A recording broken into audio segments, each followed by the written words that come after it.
Pressure has a strange way of telling the truth. When life is easy, almost anyone can look disciplined, confident, and focused. But when the deadline is close, when your energy is low, when people doubt you, when the plan starts falling apart, that is when your real training begins.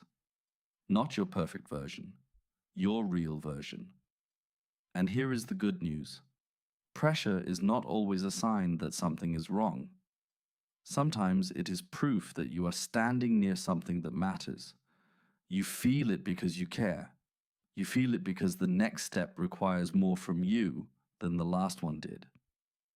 The mistake is believing pressure means stop. It does not.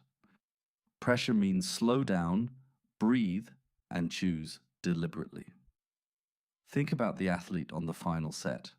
The muscles are shaking, the mind is begging for comfort, and the easy choice is to quit one rep early.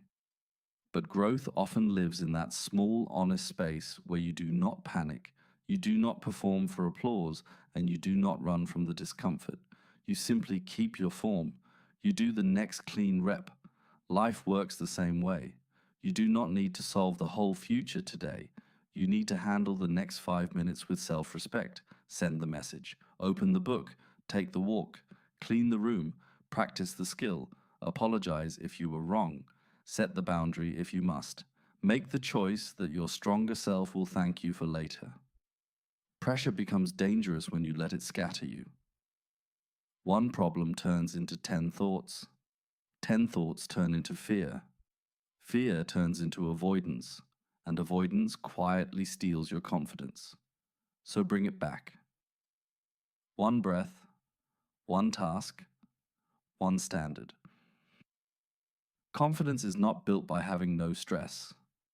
Confidence is built by learning that stress does not control your hands, your voice, your habits, or your direction. You can feel nervous and still begin. You can feel tired and still do the smaller version. You can feel uncertain and still act with integrity. That is mental strength. Not being unbreakable. Being responsible with yourself when it would be easier to collapse into excuses. Some days, rising with pressure looks big. A hard workout, a brave conversation, a major decision. Other days, it looks quiet. Drinking water instead of numbing out. Going to sleep on time. Starting again after you slipped. Choosing not to speak badly about yourself. Do not underestimate those moments. They are not small.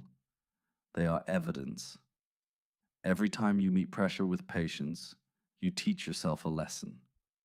I can stay present. I can adjust. I can recover. I can continue.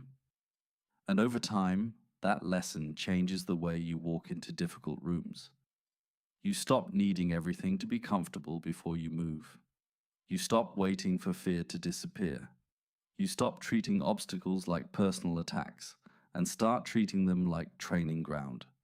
So today, do not ask for a life with no pressure. Ask for the focus to face what is in front of you. Ask for the discipline to take the next useful step. Ask for the courage to remain yourself when the heat turns up. Stand there, breathe, choose well.